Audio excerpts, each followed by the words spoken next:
What's up everybody, it's Sean here and I'm super excited to give you guys my review of the Lorenz.OG collaboration with New Balance on the 860 V2 in the Dusk colorway. So this marks the first official collaboration between New Balance and artist Lorenzo Federici, better known as Lorenz.OG. He's known famously for his hand-dyed sneakers and the signature gradient style color palette. So with this collaboration with New Balance, they released only 150 pairs, each of which were individually hand-dyed and numbered. So these dropped in London, his hometown, on January 18th. And they were released via a golden ticket style raffle, which is something we've seen him do before in the past.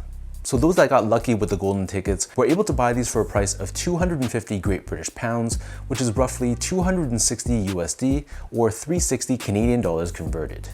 And like I mentioned, because these are individually hand-dyed, there are some minor variations across all the 150 pairs. So first things first, here's a quick look at the packaging. So the first thing that I noticed about this box is that it feels extremely sturdy and it feels a lot thicker compared to your typical New Balance box. So on the top, we have both New Balance and Lorenz.OG co-branding. And then alongside the shoes, they also came with this paper bag. So you can see the design of this bag on this side, and then on the back side, we have Lorenz.OG branding again, done in this blurry style font.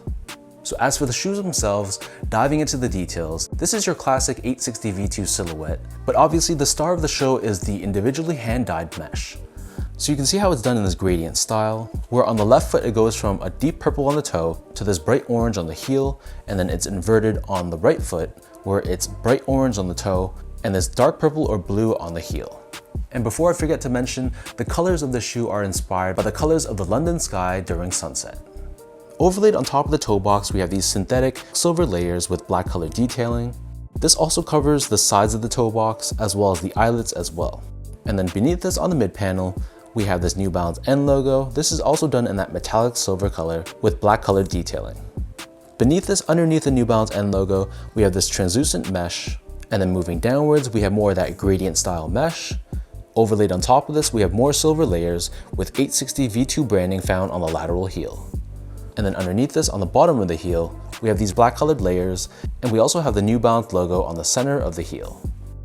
They also come with a metal tag with the model name, colorway, the year, and like I mentioned, these are individually numbered. So every pair will have a unique number corresponding to their shoe.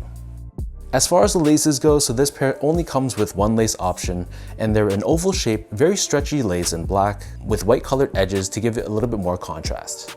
Beneath this, we also have a dyed tongue, which is also mesh constructed, and we have New Balance branding pressed onto the top in a mix of white and black. The interior of the shoe and the back of the tongue, this is covered in a black colored mesh, and there's an adequate amount of padding, not overly stuffed, but not too thin either. And then for the insoles, these come with a decently padded foam lined insole. We have New Balance running branding pressed onto the heel in white, along with this blurry style Lorenz.OG branding. So the upper of the 860 V2, it sits atop a very familiar midsole, one that you've seen before on models like the 1906 or the 2002R, but it originates from the 860 V2. So the midsole is colored in a mix of sail, along with this gray colored hit on the lateral forefoot, and though it's not confirmed, the majority of 860 V2s usually utilize New Balance's Absorb technology, but I can't confirm or deny that that's the case for this specific pair. On top of that though, we also have New Balance's Energy technology. This is visible with these gel-like pillars on the lateral side, which help with impact protection and shock absorption. And then for the bottom, this is your classic 860 V2 outsole. This is all constructed out of a black colored rubber. We have this diamond-shaped traction pattern along with these grooves to give you some added flexibility.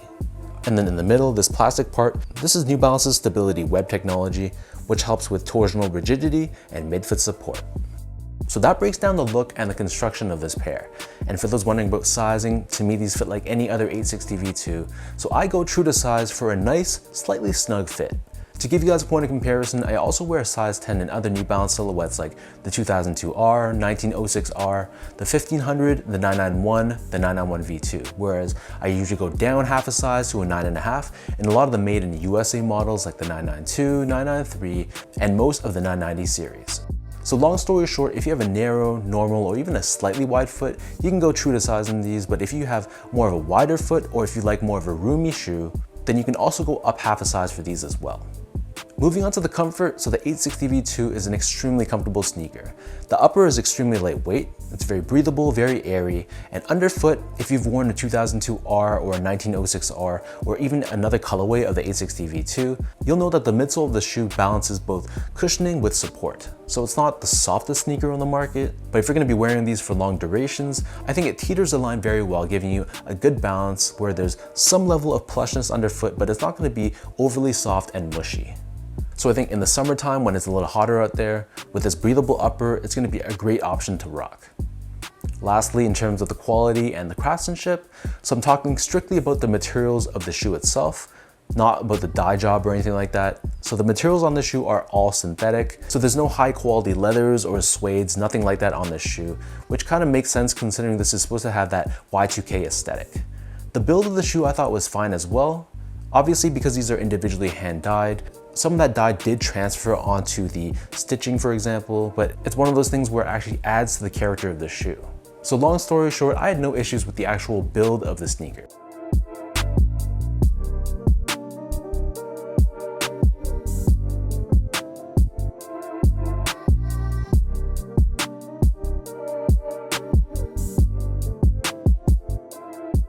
So with all of that out of the way now, let's toss these on feet. I'll lace them up for you and I'll show you guys how these look.